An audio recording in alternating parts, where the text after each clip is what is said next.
بسم الله الرحمن الرحيم يا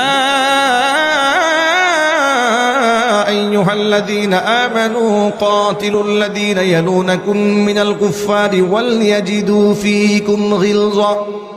واعلموا أن الله مع المتقين وإذا ما أنزلت سورة فمنهم من يقول أيكم زادته هذه إيمانا فأما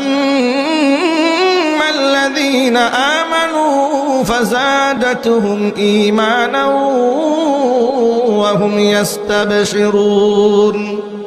وأما الذين في قلوبهم مرض فزادتهم رجسا إلى رجسهم وماتوا وهم كافرون أولا يرون أنهم يفتنون في كل عام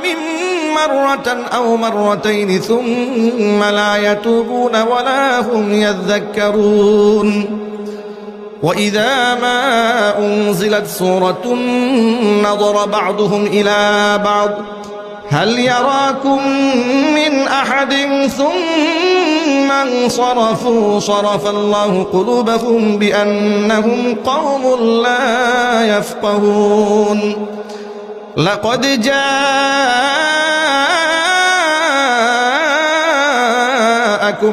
لقد جاءكم رسول من أنفسكم عزيز عليه ما عنتم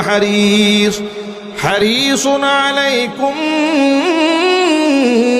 بالمؤمنين رؤوف رحيم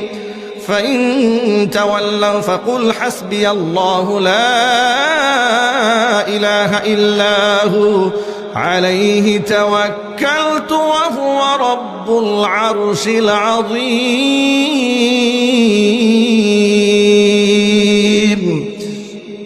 صدق الله العليم